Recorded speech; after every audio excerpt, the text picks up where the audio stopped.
Everybody who came back, and welcome to people who weren't here last week. For people who weren't here last week, let me just in one sentence say that in this class we're speaking about foreigners in all the stories in Tanakh who speak about God. By foreigners, I mean people who are not Am Yisrael. And last week we had a whole introduction about who these people are and why what they say could matter or could be interesting. And I raised a whole bunch of questions that I'm going to be looking at. Questions we're going to ask about all these stories. The biggest question is, in what way do they contribute to the stories in which they appear, that without these foreigners, the story would not be complete? And a secondary question is, okay, so why do we need these foreigners to say what they're saying? And I'm not going to go through it again, but we had a whole discussion last week about the fact that these stories, all stories in Tanakh, not just these stories, but all stories in Tanakh were written deliberately in the way that they were written in order to give us some sort of message. And right now, the historical accuracy of whether this person said exactly that is less important to me than the fact that Kadosh Baruch Hu saw fit to give us the book in the way that we got it. Okay, so we're going to start this week. We're going to start with our stories in Bereshit. Here we go. Let me share screen.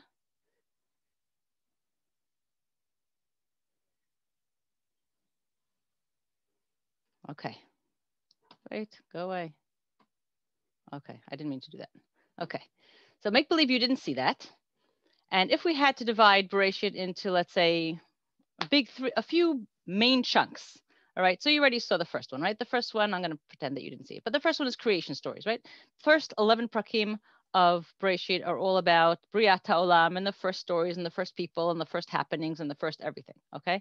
Now that I gave you that, what is the next chunk? This is where people unmute themselves and tell me what is the next big chunk that we're talking about in Bereshit? The Avot. Great, perfect, look at that, okay?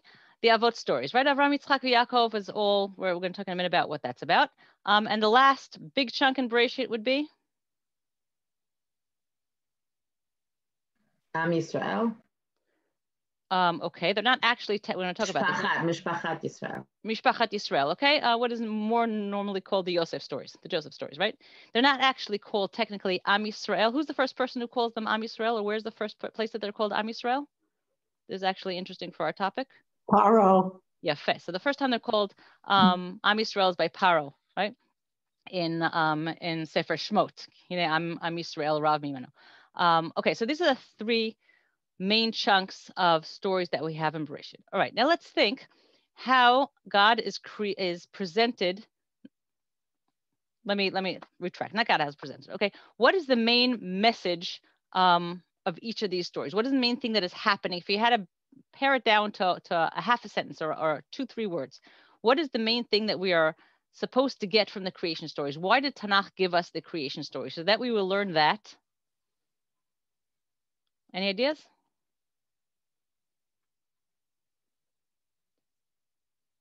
Very, very silent. Okay. It's a purposeful creation. Which is what?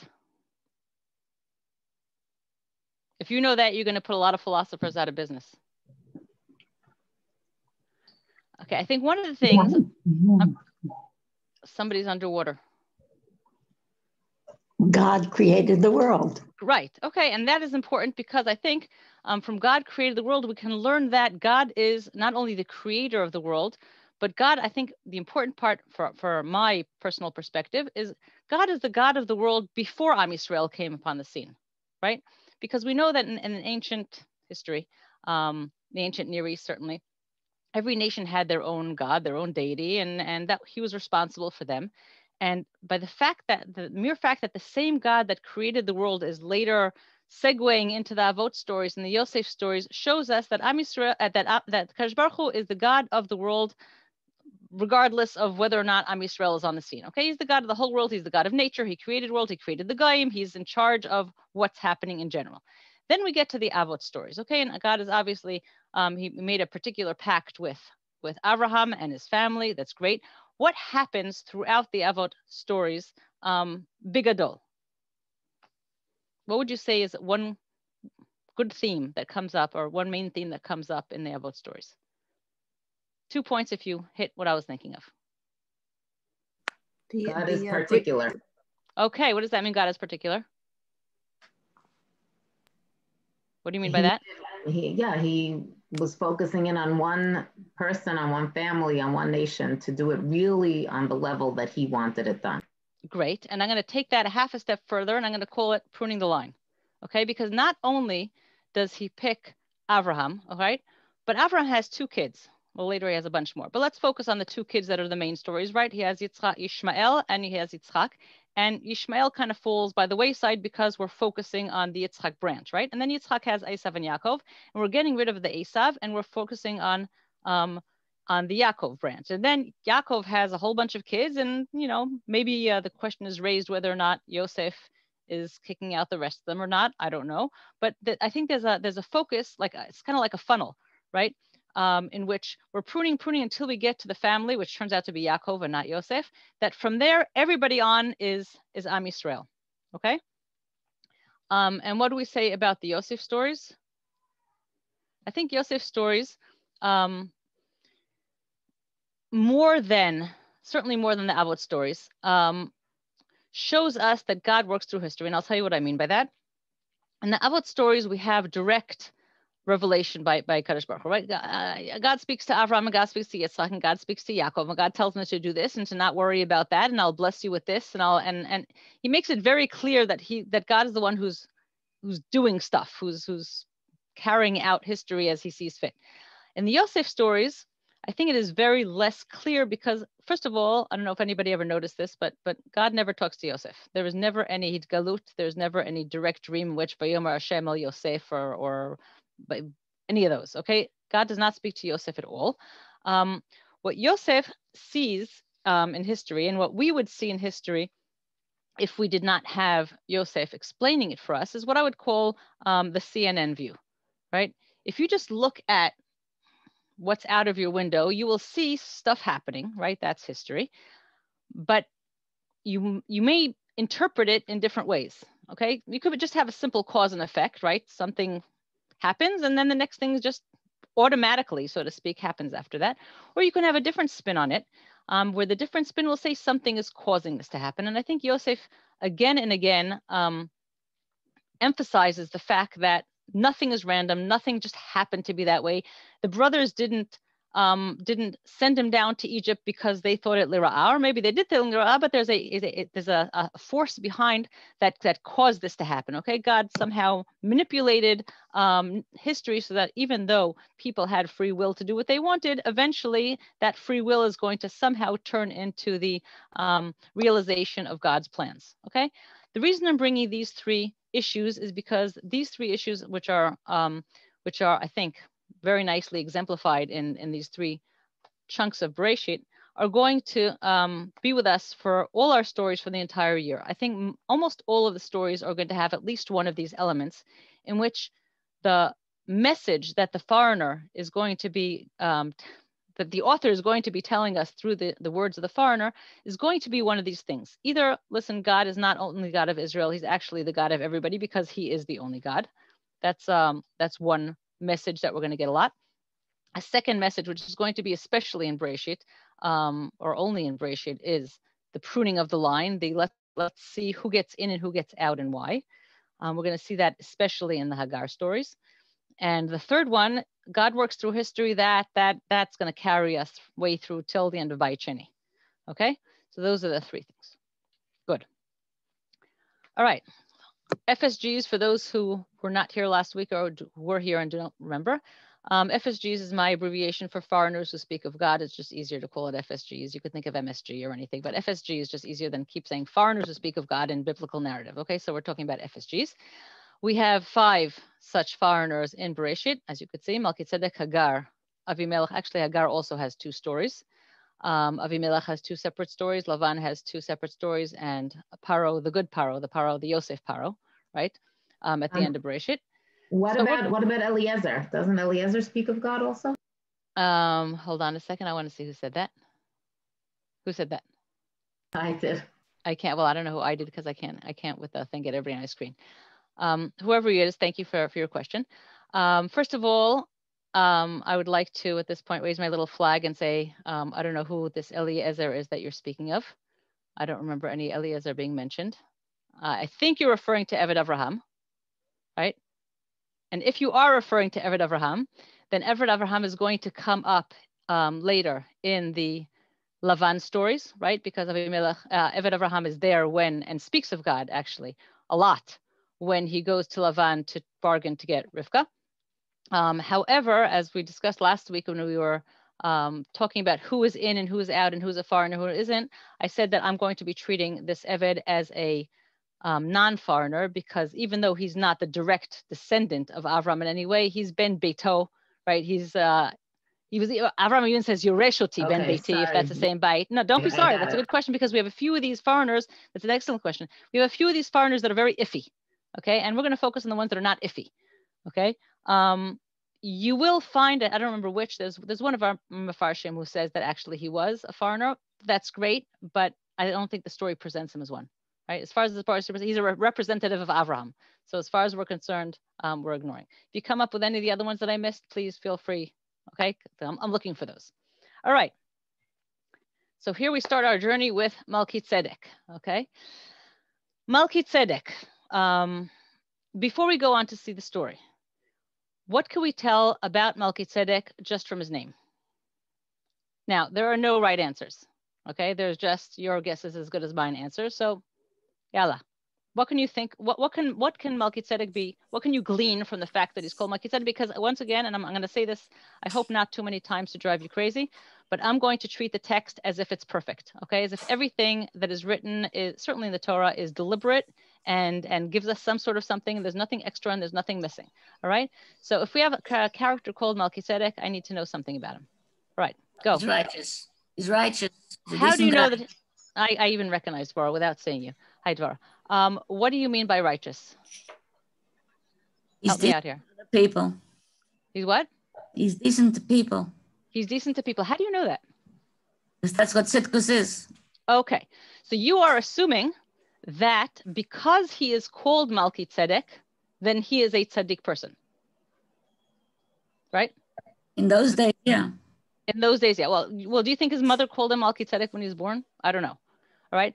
But there is something to the fact that we intuitively, I think, trust these names because we've heard so many midrashim about, well, her name is Naama because she was Ni'ima or whatever, right? We have enough of these names. So we assume that if the Torah calls him Malkit Zedek, his name could have been George for all I know. But if you call him Malkit Zedek, then presumably they want us to intuit, like you did, that he's a tzaddik in some sort of form, okay? What is the other option? Unlike Tzidkiyahu. Unlike Tzidkiyahu, who maybe should have been tzaddik, but his name changed. Huh? That's crazy. Yeah, it makes it hard to remember. It makes it hard, okay? But there is some sort of intuitive, if his name is Malkit Zedek, he must be tzaddik, okay? On the other hand, you get your name before you do anything. So if Naama gets the name Naama, she didn't have a chance to be Ni'ima until later. Or, I don't know what her name was, but when the Torah is presenting her or anybody else by whatever name, that's the name they want us to relate to them by.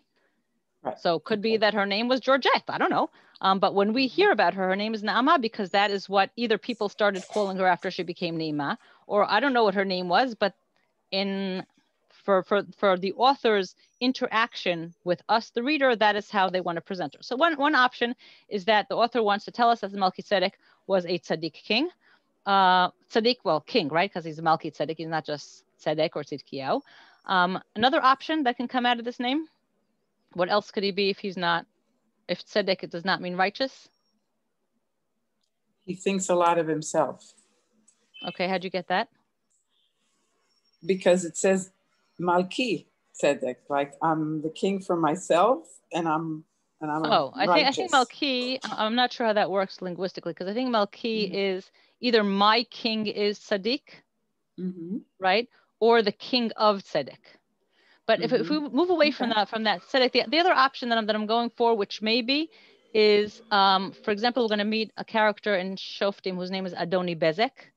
Adoni Bezek probably, or possibly at least, literally means he was the Adonim, the Lord, the high ruler of a place called Bezek, because we know that there was a place called Bezek. So it could be Malkit Zedek means he is the king of a place called Tzedek.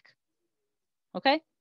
Later we'll see that that's probably not the option because he's Malkit Zedek Melech Shalem, but again, we're gonna reach that question about what Melech Shalem is. All right. Bezek was the Tikshoret center of the world then. Yes. Yes, wireless. I'm glad you understood it was a joke. Okay. It was wireless, right? It was a I'll joke. give you, you know, let me take 30 seconds out of the share to give you a joke, right? So the Americans dig, and they find wires, and they say, look, our civilization was so great that 1,000 years ago we had telephone lines. And then the British dig, and they dig even deeper, and they come to optic fibers, and they say, wow, our civilization was so great that 2,000 years ago we had optic fibers. And then the Israelis dig, and they dig, and they find nothing, and they say, look, our civilization was so great that 5,000 years ago we had wireless. Okay. Good. That's great. Thank you. You're welcome. Okay. We are not always going to read the whole chapter or the whole context of whatever it is that we're looking at. The reason that we're not going to do that because it's impossible, because many stories start Yan and end there, and we're going to have to read the whole Tanakh if we want to do that. Malkit Zedek is an example that since it's the first, I want to read the whole parak. It's a little bit long, but bear with me. I'm not going to read this screen because it is in bad form to make PowerPoint screens that look like this, because they're really scary and put offish. The reason I bring you this screen is because I want to show you what part of it has Malkit Zedek. Okay, if you look at the story starts in Pasuk Aleph. It's the entire parak of Parak Yudalid. It's a self-enclosed story. Whatever happens here doesn't happen before, doesn't carry on to after. And the part with Malkit Zedek, as you could see, are these 3 psukim. I just wanted you to see where they are. And now I'm going to do it in a friendlier format. Those of you who have Tanachim and want to read from your Tanakh, it is certainly recommended because you can flip back and forth, and you can reread stuff that I skipped or that I went too fast. You could also read translation if you prefer. I promise, Bli Neder, that everything that I'm going to be reading out loud is going to be on the screen. So if you don't want a Tanakh, you're welcome to follow with me on screen. Do whatever is more comfortable for you. Okay, we're starting the story.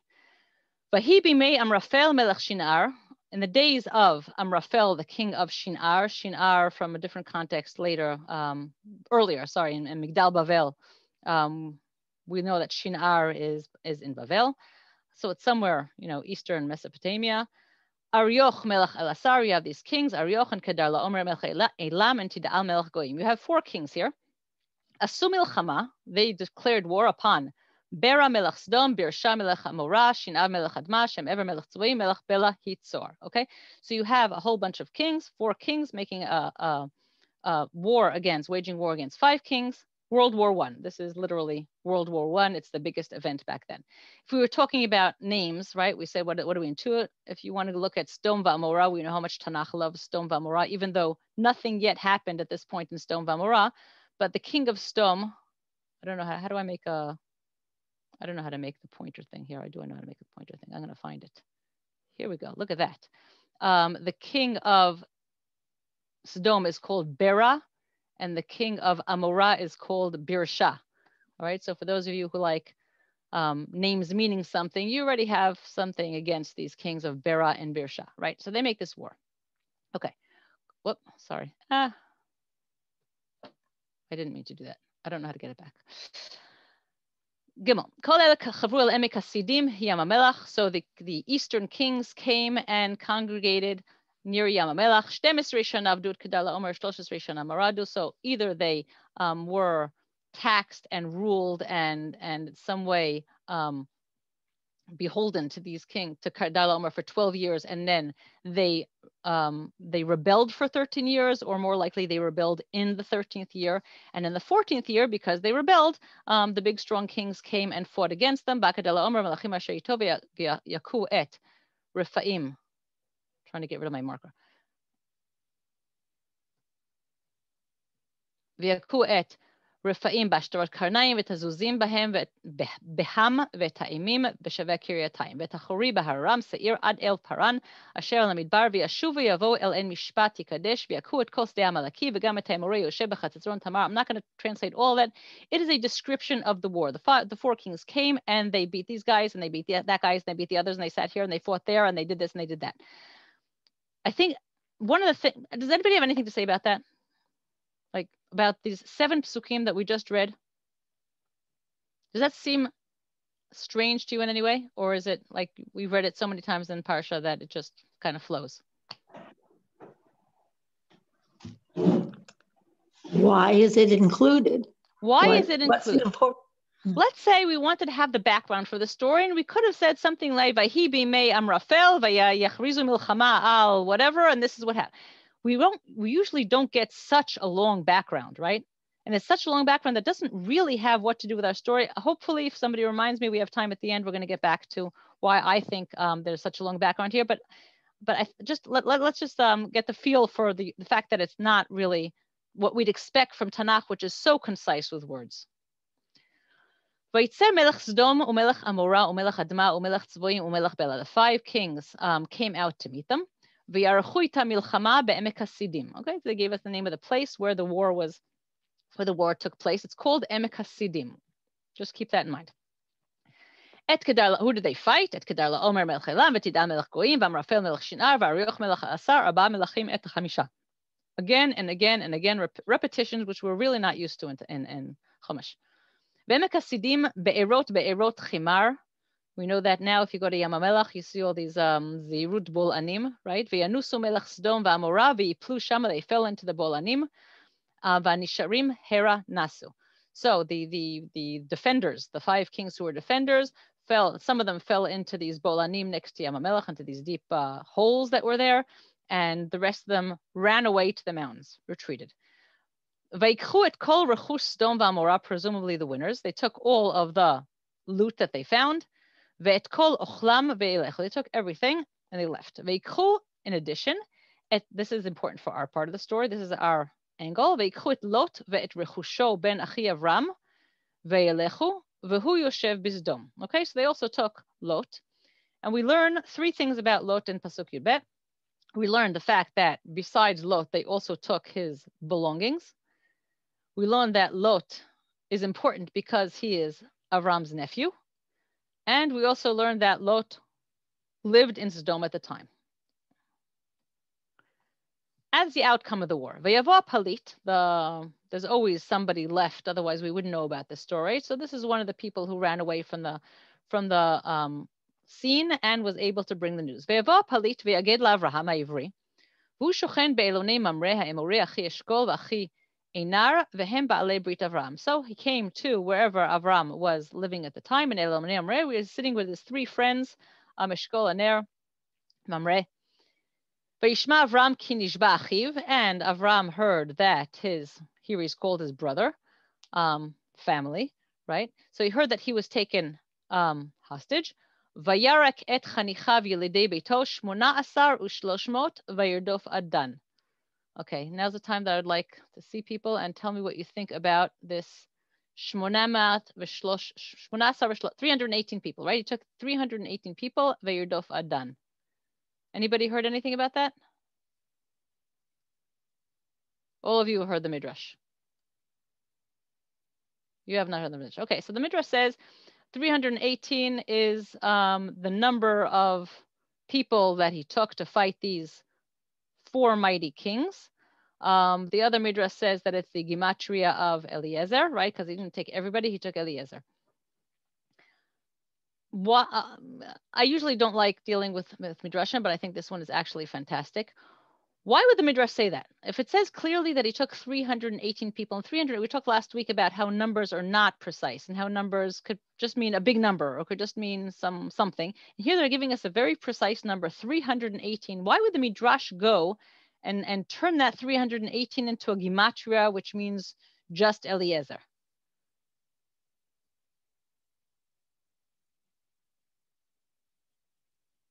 I'm going to let you be quiet for a little bit more, and I'm going to keep filling in the answers, but at some point you're going to have to kick in, okay? I'm thinking if you have 4 kings that just came with their major armies and managed to beat 5 kings on this side of the Jordan, then going to run after the victors with 318 people sounds pretty wimpy.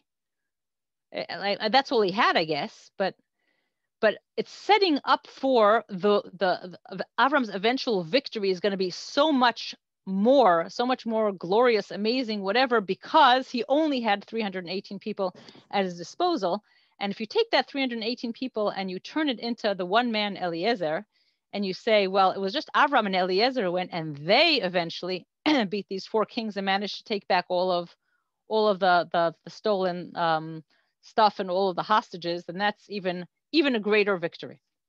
Vayodof Adan, for those of you who like these things, why is the place called Dan?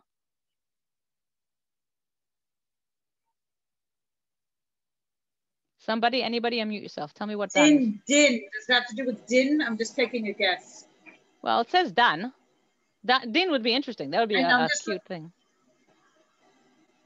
I'm just thinking Dan is interesting because we don't know anybody by the name of Dan. Like, why is it called Dan? What is Dan named after? It's interesting because Dan is probably named after Dan, but as we know in this point of the story, Dan has not yet been born, right? Which makes it kind of interesting. Okay. And then we hear how this war was waged. Vayichalek alehem laila.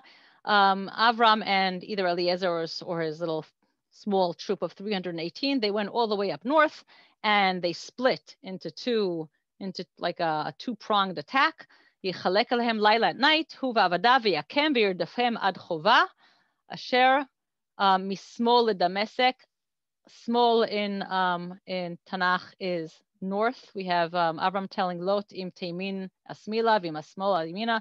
If you're standing facing east, then Yemina to the right is down, is south, and Smola to the left is up. So he got as far as north of Damascus. Vayashev et kol harechush v'gam et Lot achiv urechusho heshiv v'gam et hanashim v'gam ve'et ha'am. So Avram and his person or his people managed to return all of the belongings, and Lot, his brother, and Lot's belongings, and the women and the people. If you look at the way this sentence is set up, I think it's really horrible, right? I don't know what order is supposed to organize this pasuk, but usually psukim are either are organized, like a list like this is organized in some sort of importance, either from lower importance to the crescendo or from the highest importance to less. Either way, this is messed up, because first you have the rechush, right? That's the most important. And then you have Lot, because he actually went because of Lot. And then Lot's rechush, because Lot's rechush is very important. And then you have the women and the rest of the people who I guess belong to the rest of the list. I think this is actually important for characterization of what was important, at least in the context of this war. And we're going to see that the rechush actually comes up later, and who thinks what is important. All right, now comes our part. Does anybody know how to get rid of this marker? I can't change things. Anybody help me out here? How do you get rid of the marker? Um, Oh, there. Okay, got it. Okay. All right, here, this is our part. Okay, this is our important few psukim. After Avram and his people come and bring back everybody, Vayitze Melech Sdom likrato, the king of Sdom, who I guess was the leader of the 5 kings over here. Vayitze Melech Sdom, he came out to meet him. Achrei shuvo mehakot et Kedar laomer vet hamelachem asher ito, after he came back from beating Kedar laomer and the kings who were with him. El emek shaveh hu emek hamelech. We're going to talk about all this soon. I just want to read it first through.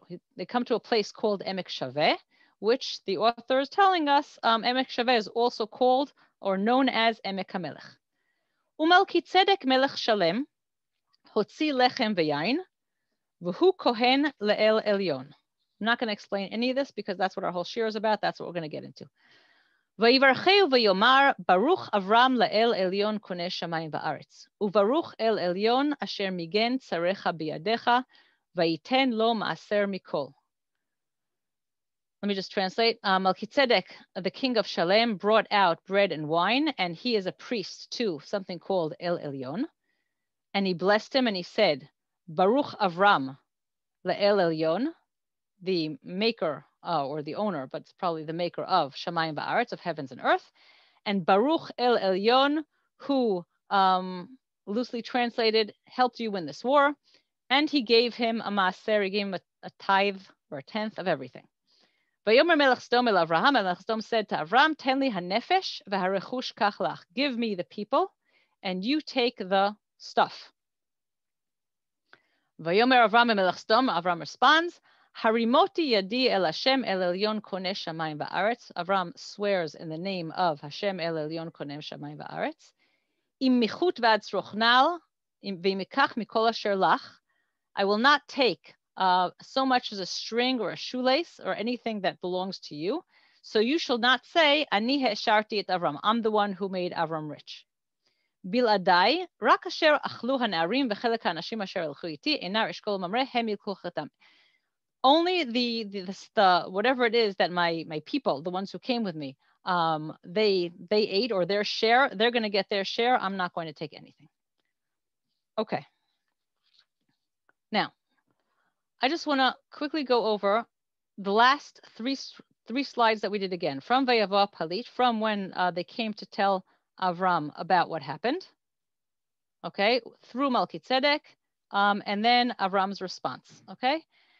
I'm going to read it quickly. I assume that I don't have to translate again, but I'm going to read it, and please pay attention. I'm going to read it without the green, okay?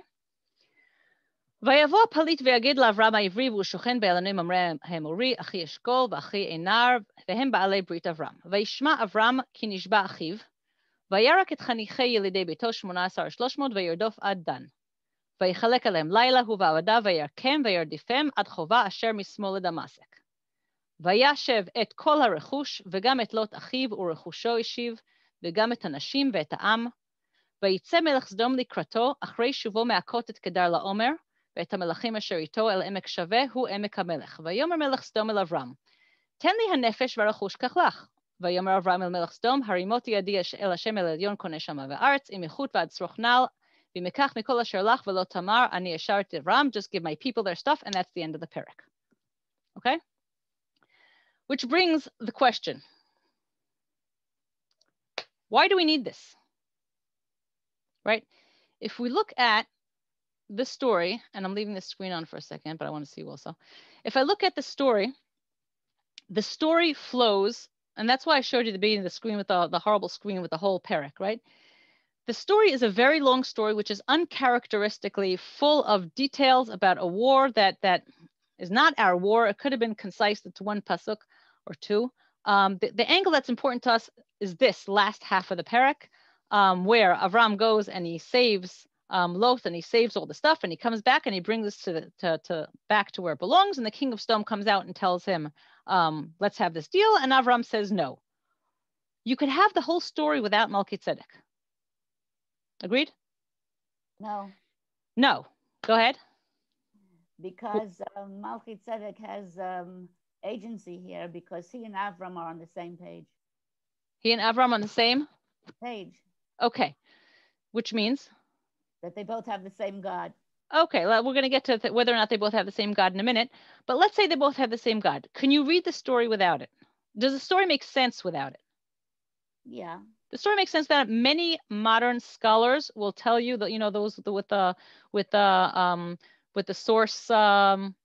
source criticism will tell you that this was taken from somewhere else and placed here because it's not in the original story, because it really looks like it was stuck in here for a reason. Well, it was stuck in here for a reason, and we're going to see what that reason is. Okay, but my point is that Malkit Zedek, there are 10 kings in this story.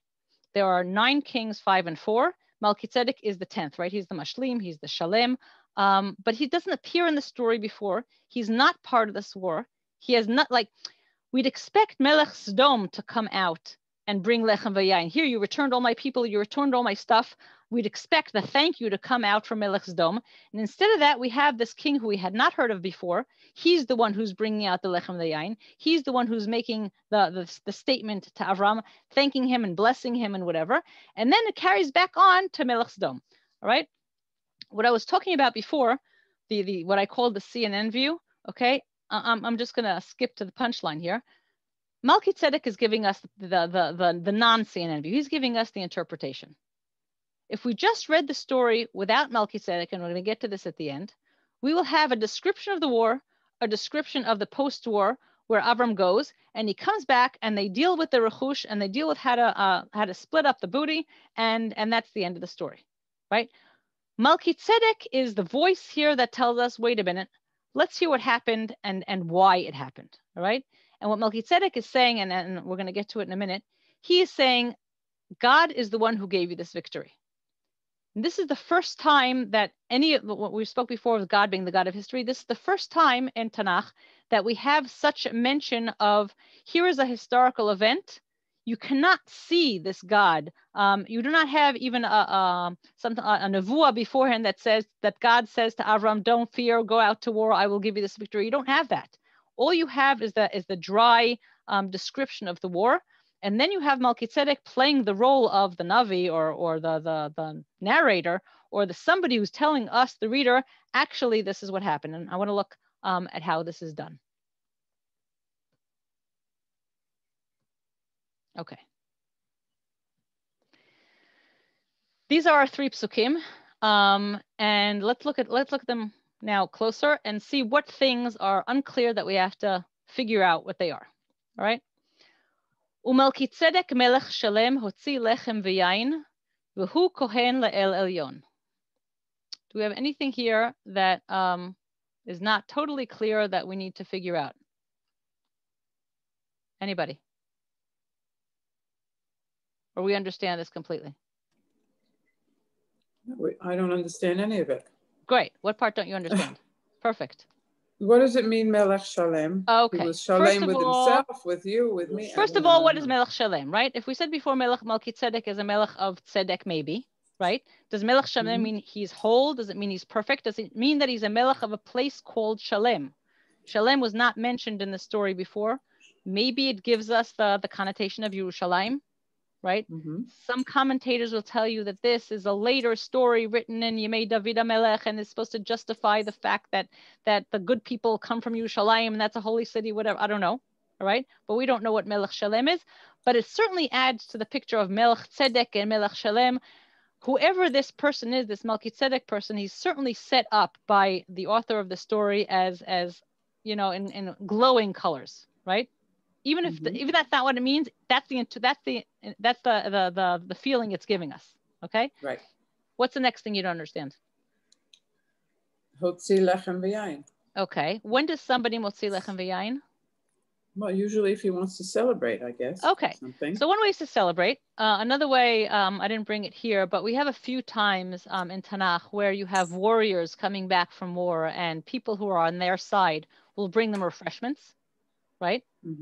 And a third time when we have mention of food is often within the context of a covenant of some sort, a treaty of some sort, right? Like you said, a celebration. It's a mini celebration. Me and you, let's be friends and let's have a meal to concretize this. We'll sign some sort of document, all right?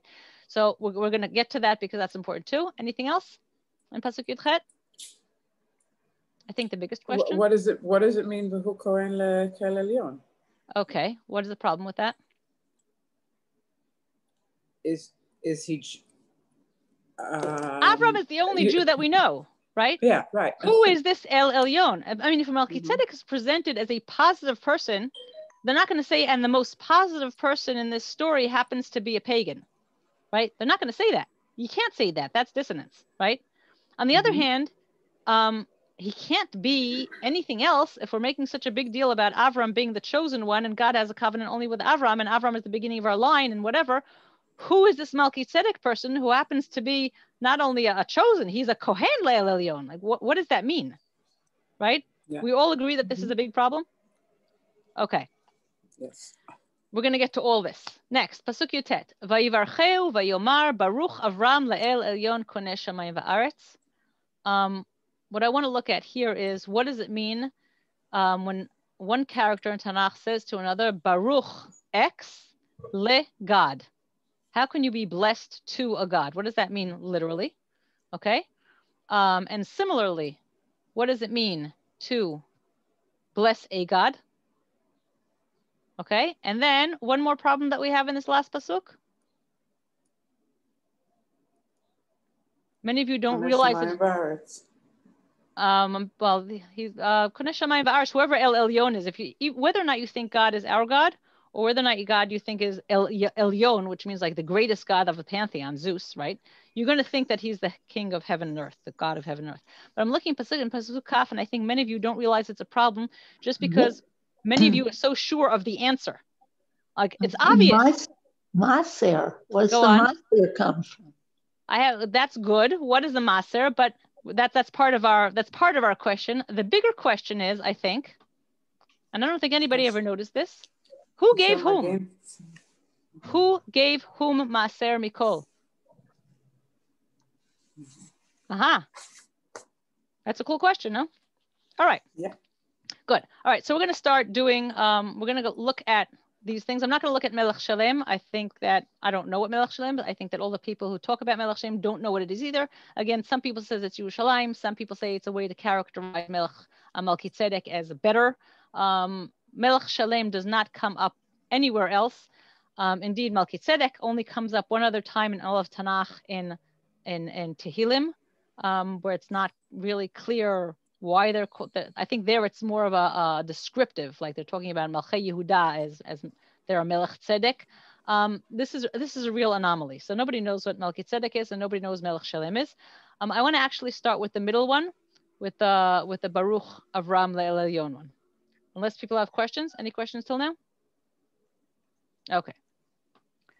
So Baruch Avram Le'el Elyon. What does it mean to bless someone a god of some sort, right? So I have here a few examples. We're going to go through them quickly, and I think it's going to be very clear what it means to bless somebody to God.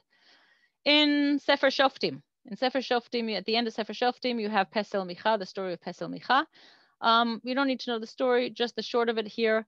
Vayi ish mehar Ephraim ushmo Michaihu. There was a man whose name was Michaihu, and he said to his mother, Elef umea kesef asher lukach lach ve'at alit v'gam amart be'oznai hinei kesef iti ani lakachtiu. He is confessing to his mother that he had taken her money, whatever.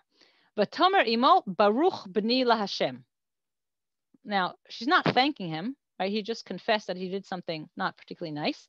But she's blessing him, baruch b'ni laHashem. I'm going to read two other short examples, and then you'll tell me what does it mean, baruch Avram Le'el Elyon. Second example comes from Sefer Shmuel. Sefer Shmuel, the story comes from when he did not finish killing off Amalek. It doesn't matter the story, but Vayashkem Shmuel likrat Shaul. Shmuel gets up, and Shaul is coming toward him. Vayugad leShmuel lemor bas Shaul Carmela v'inei metziv lo yad vayisov v'yavor derech haGilgal. Shaul comes to meet Shmuel. Vayavo Shmuel el Shaul. He comes to him and he says to Shaul, Baruch atah laHashem. Hakimoti et dvar Hashem. Shaul says to Shmuel, Baruch atah laHashem, blessed are you, Shmuel, to God. Hakimoti et dvar Hashem, I did what God told me to do. Okay, one more example, and then we're going to talk about what we think this Baruch atah Hashem laHashem means. This is from Sefer Ruth. When Ruth comes back after gleaning the sheaves the first time. Vatomer lachamota, Naomi tells her, where did you go to gather the sheaves today? Who are you? Who'd you go with? She said that the man that I went to was Boaz, Pasukaf. Vatomer Naomi lakalata, Baruch hu laHashem asher lo chazdo et hachayim v'tametim. Naomi blesses Boaz, and she says, Baruch hu laHashem. Right, so you have three different contexts here in which somebody is blessing another person laHashem. Any idea what this may mean? Anything you guess will be right, because we're just trying to figure this out together. Before the first one, the one where where her son does something wrong, without that one, I would say that you're asking Hashem to give them blessings. Okay. But with that one, it's like, it almost reminds me of somebody saying, God help you. Okay. Okay. You know, that but somehow, even God help you. But you know what? Even God help you. I understand the cynicism, the sarcasm in God help you. But even God help you is, taken off from the blessing of God help you, right? Right. I think all of these things. Anybody else? I see what you're saying, but in this case, actually, she liked her son. Maybe he's saying that he's making like a kiddush Hashem in what he was doing. Is that what the other two? Okay, and if he's making a kiddush Hashem, then it's as if he's blessing God, because who's blessing God?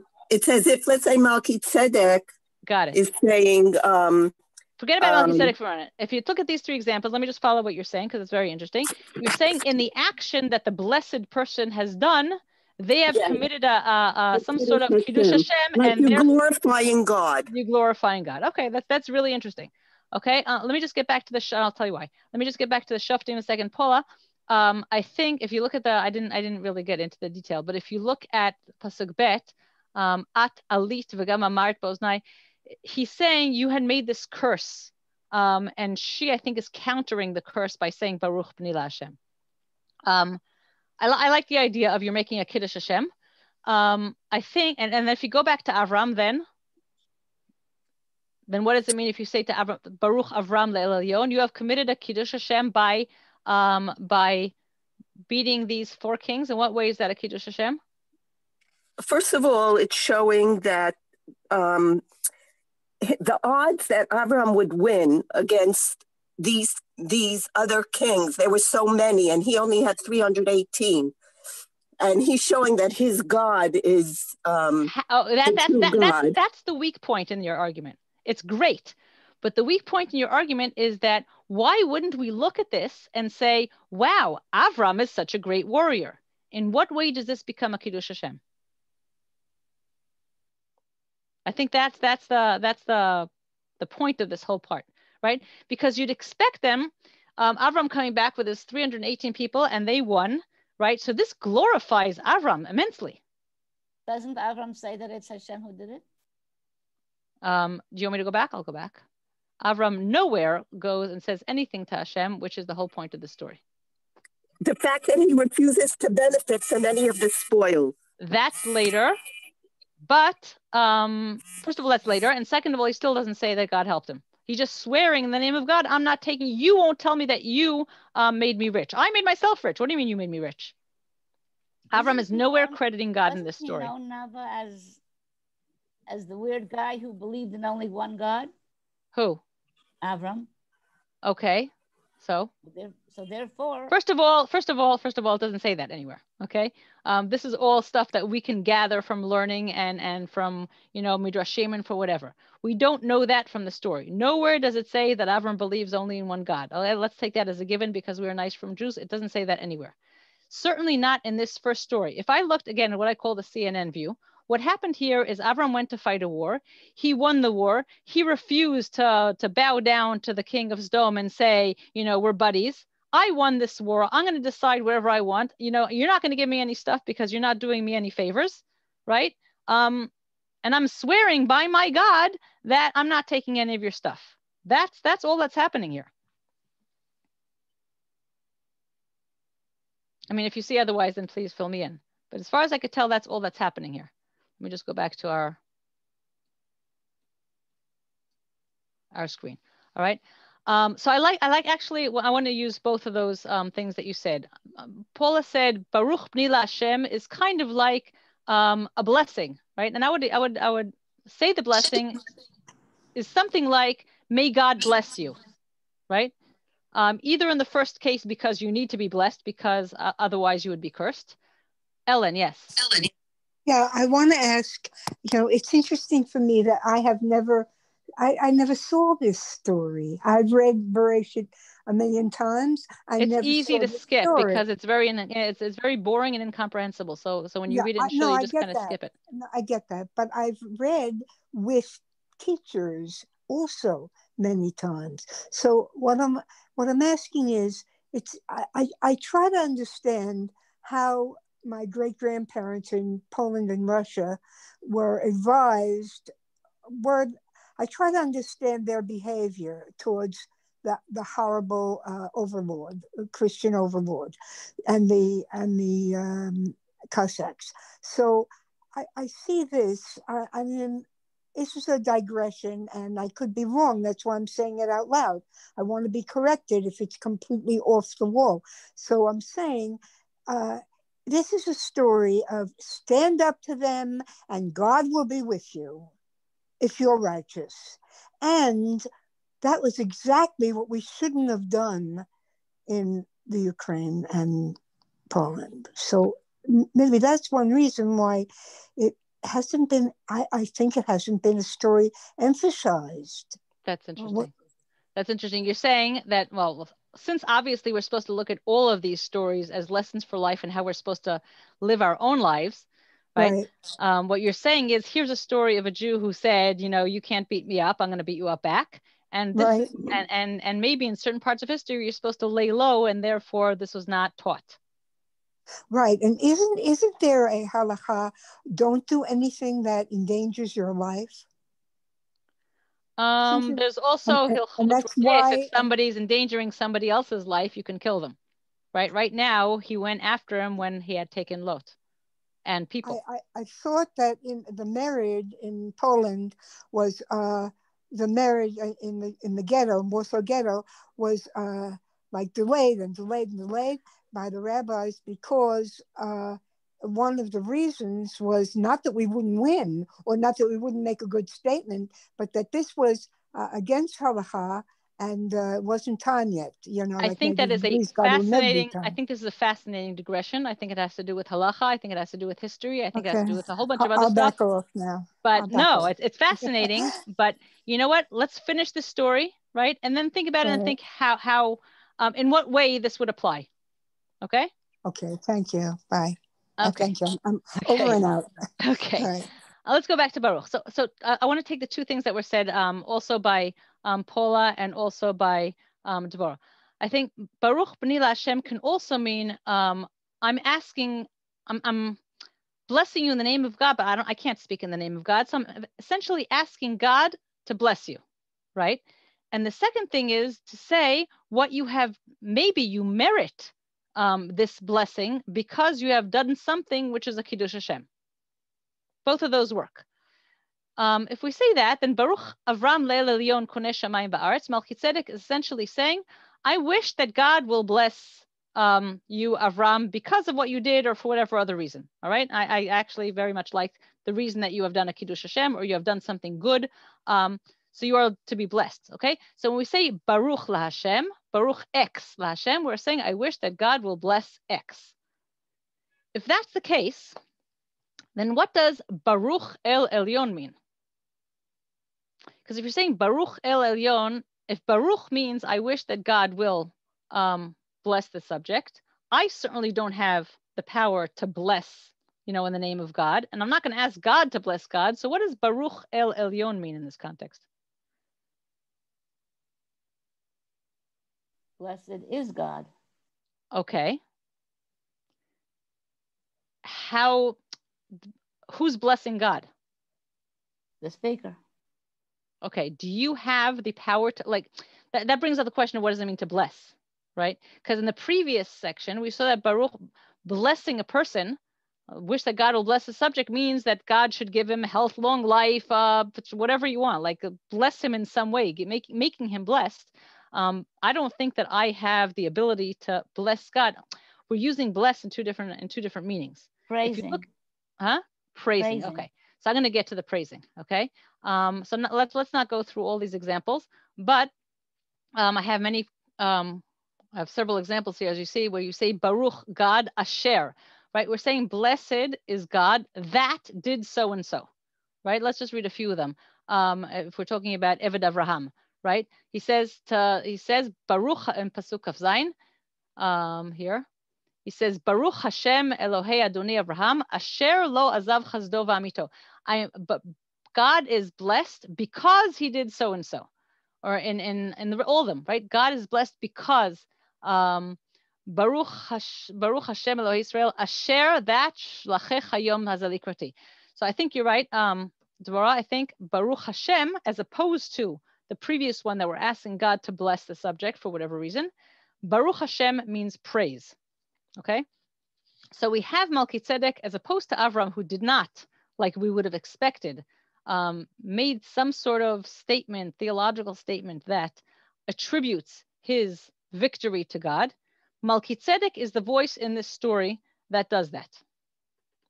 Okay, Malkit Zedek is the one that says, God is the one, Asher migen tzerecha biyadecha, God is the one who has delivered your enemies in your hands, which means, as opposed to what we might have thought had we just read the story or watched it on the news, wow, Avram is such a great warrior with only 318 people he managed to have this amazing victory.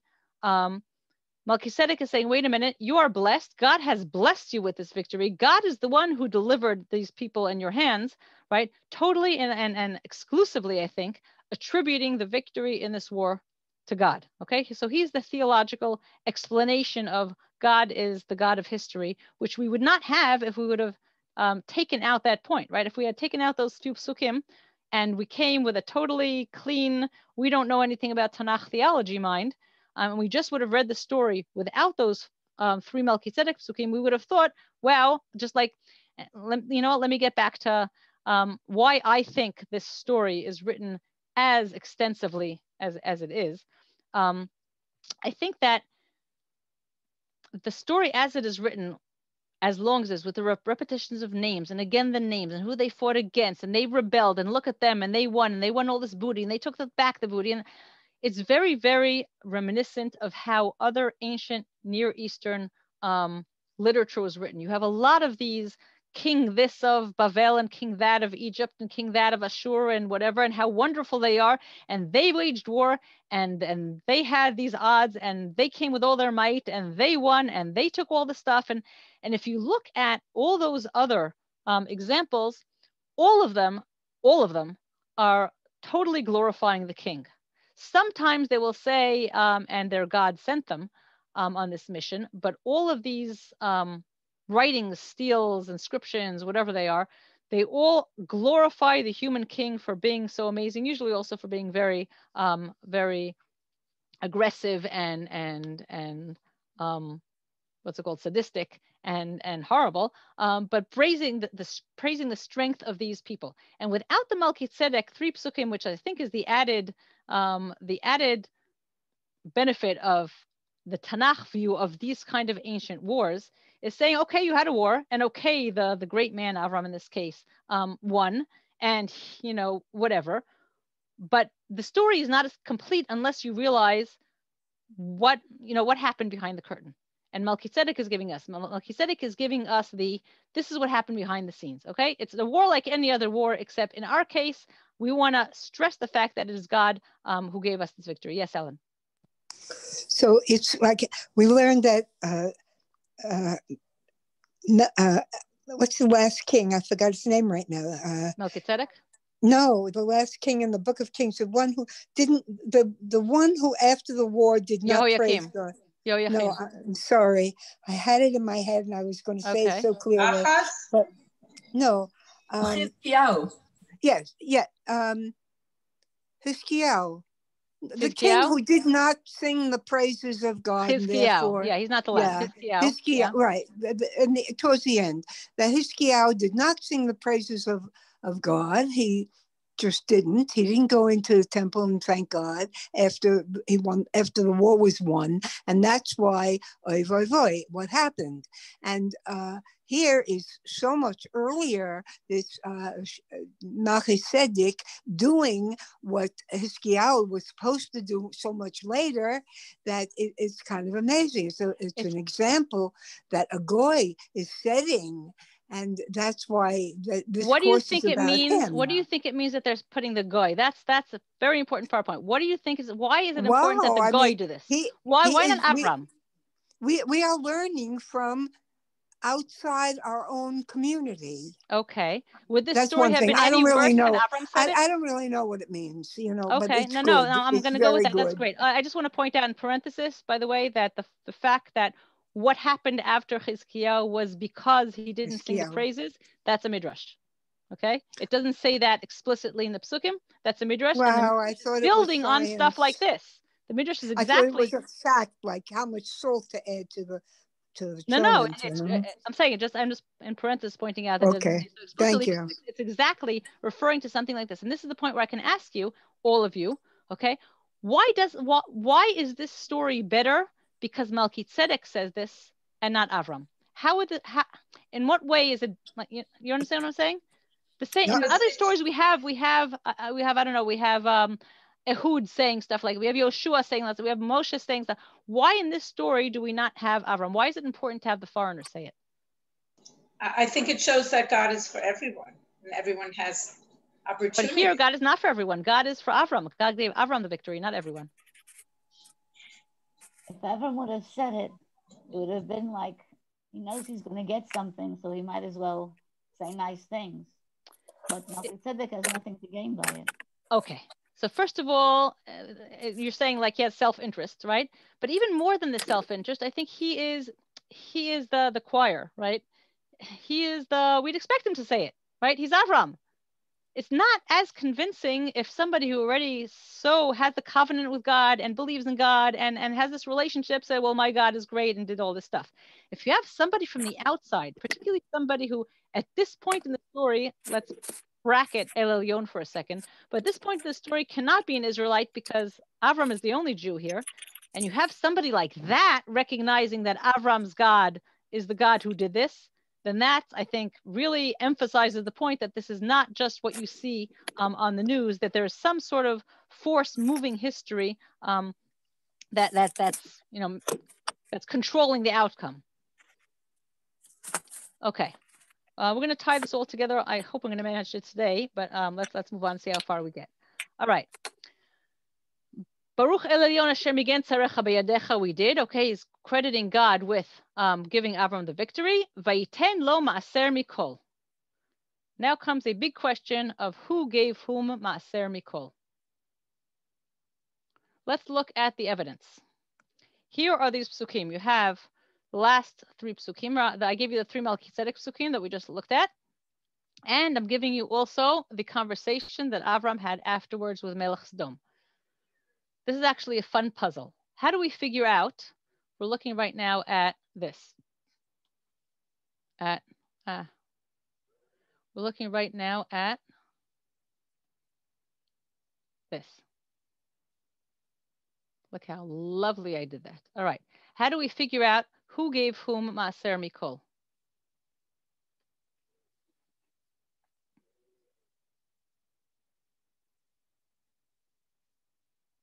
Let's start with grammar. The straight reading of the pasuk would suggest that Malkit Zedek is the one giving the maaser because he's the subject of the sentence. Exactly. Okay, so a straight grammar.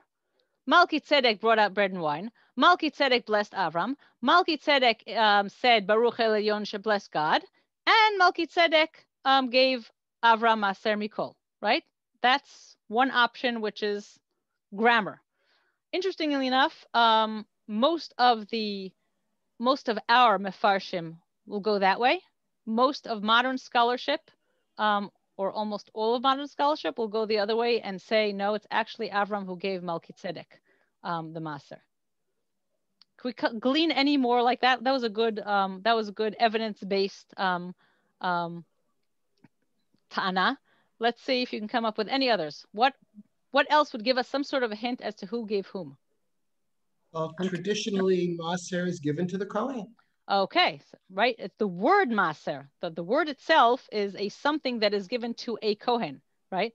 Which would hint that Avram's giving it to Malkit Zedek. Good. What else? It doesn't specify what kol is. It could mean that Abraham is giving him some of kol, all the spoils that he got back. Right. Avram is the one right now who's sitting on all this stuff, right? He's on his way back to Sodom. He has all the people. He has all the rechush, right? Which is something that we know is all. He has stuff. So it makes sense that he's giving a maaser mikol because he's the one who has the kol, right? Next. These are all great. These are all the exact claims which each camp is using for their side. I'll give you a few more. Maybe it's Avram because Malkit Zedek already gave him lechem v'yayin. He gave him something, so he's giving him something back, right? Let me go back to your mikol because that's even more interesting, right? He's saying, I'm going to give you a tenth, or he gave him a tenth. Avram gave Malkit Zedek a tenth of everything that he got. However, in Pasuk Kaf Gimel, he's swearing to Melech Sodom, I'm not going to take anything from what I retrieved except for the part that belongs to my soldiers, my friends, right? Everything that they ate, that's theirs, right? But I'm not going to take anything else. So what about this tenth that he already took? So that would not make sense that it was Avram to Malkit Zedek. So maybe we're back to Malkit Zedek to Avram. Anybody want? What? Giving it away. Melech Sodom says, give me all the people. Right. And you take the Rechush, and Avram says no. Right. So that is, if Avram would have given him 1/10 of everything, he says, no, don't give me the stuff. I don't want the stuff. I want the people. Oh, he doesn't say he wants the people, though. He's just saying, I'm not taking anything, so you shouldn't say that you're the one who made Avram rich. No. Pasuk Chav Aleph. Yeah. Melech Sodom is speaking. Yeah, give me the people, and you take the stuff. So if we say, Vayitein la Maser Mikol, if Avram gave him...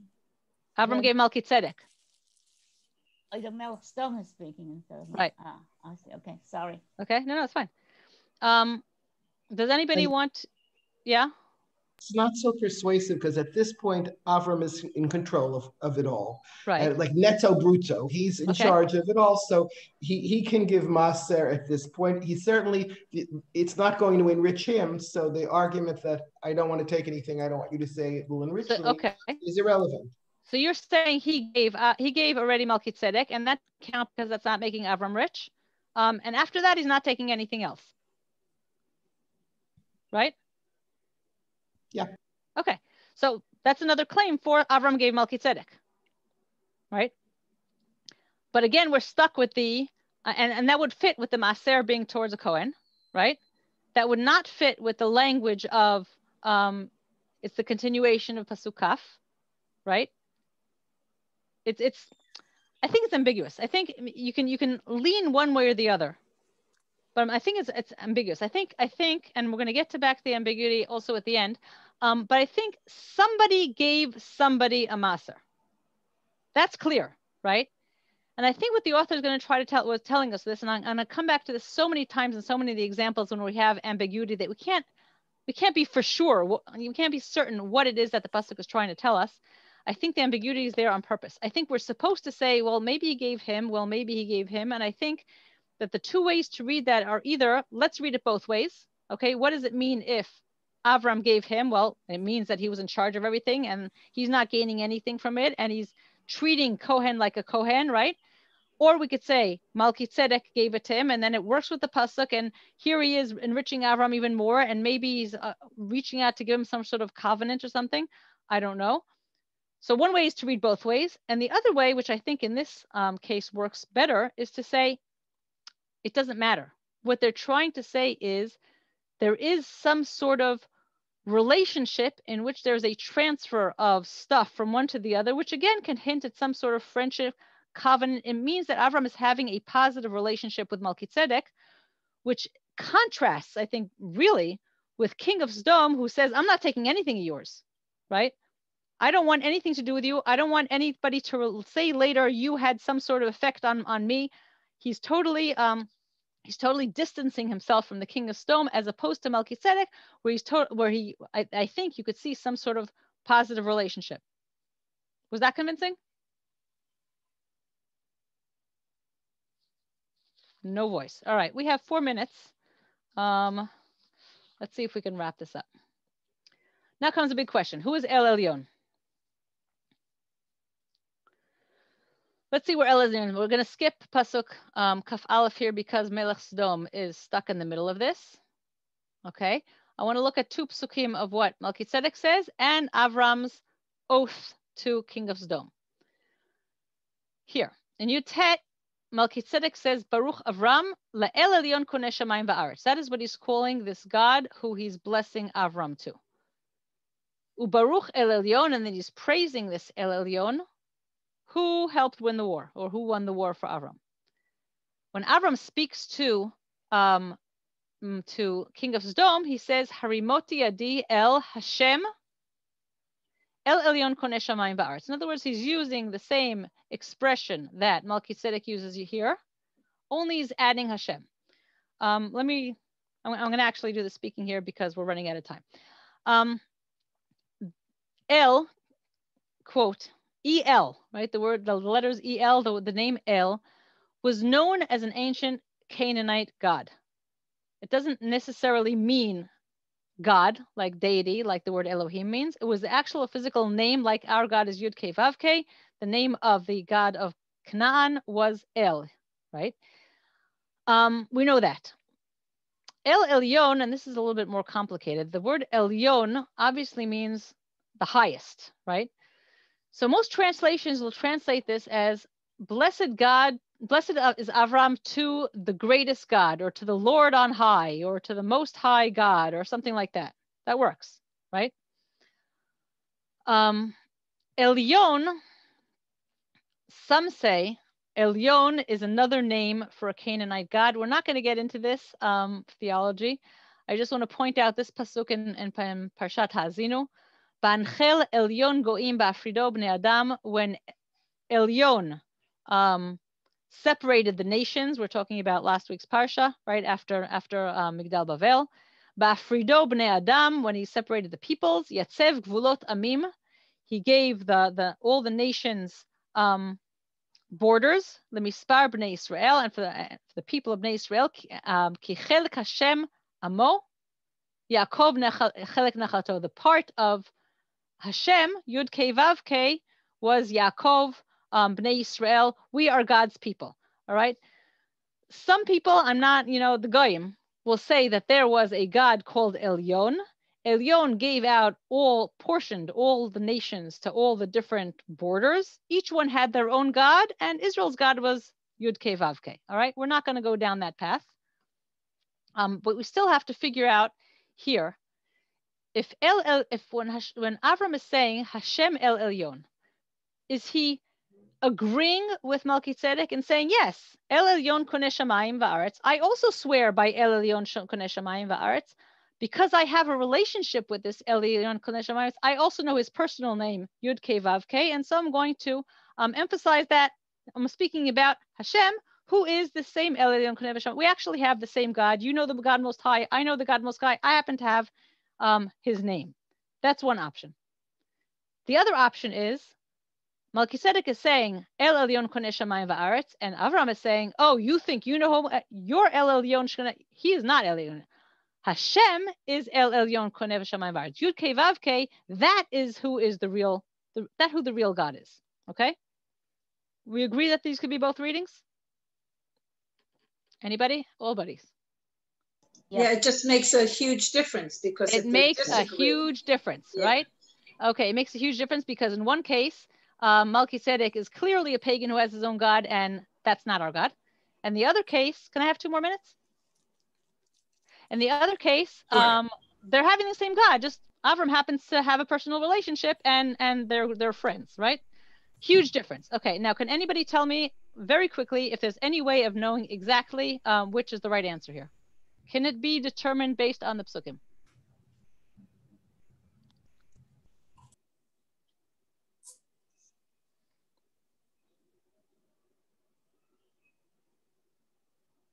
All right, since I only have a minute and a half, I think the answer is no. I think you absolutely cannot tell what he means. And I think I think this is a good introduction to the rest of our foreigners, because let me just, let me go this. I have one more here. You all remember, can I get rid of this so I can see people? I'm getting rid of the share screen, all right? I think we're back to the ambiguity of, just like we had before, we don't know who gave whom, and just like we have now, we don't know what this is. I think this is a good introduction for the rest of the foreigners. The author is obviously presenting Malkit Zedek as a positive, right? His name is Zedek. He's from Shalem. He gives the theological interpretation. He's saying it's not people who win the wars, it's God who wins the war. And Avram has some sort of relationship. I think that's great, right? And I think the point is that this is the sort of guy, he could be a pagan. He could believe in El Elyon, who is not our God, okay? But as long as he is willing to realize that people are not the be all and end all, there is a God involved. There is a theological interpretation to what's going on in life, and he wants to have a positive relationship with Avram. I think we will see again and again that is the kind of foreigner that we're happy with. We can kind of turn a blind eye and say, you know what, you want to go back and do your pagan thing, that's your business. But as long as we have the common ground that says there's a force higher than ourselves, and we recognize the fact that there is a force higher than ourselves, maybe you have a different way of worshiping him, that's your business, right? We're right now going to ignore that. We have some sort of positive relationship with this kind of foreigner, as opposed to, in this story, Melech Sdom, right? Because when Melech Sdom says, Ten li nefesh v'achush, he's saying, you know what? You won the war. You are in charge of the spoils. Let's figure out how to divvy it up between us because we have the right to do so. And Avram's saying, I don't have the right to do so. This is not my stuff. This is certainly not your stuff. This is God's stuff, okay? So we're not calling it cherem like we will in Yoshua. We're not calling it cherem because, after all, it does belong back to whoever it belongs to. But I think Malkit Zedek is giving us the little hint that let's take a step back and let us realize that we really do not own our victors. We're really not in charge of our history. Yes, we're going to live our lives as if they are, but we have to recognize, and we could be friends with other peoples who recognize that there is a motivating force in history, and that is something that is a force above us all. I think my time has way run out, and so wrapping it up unless you have any questions.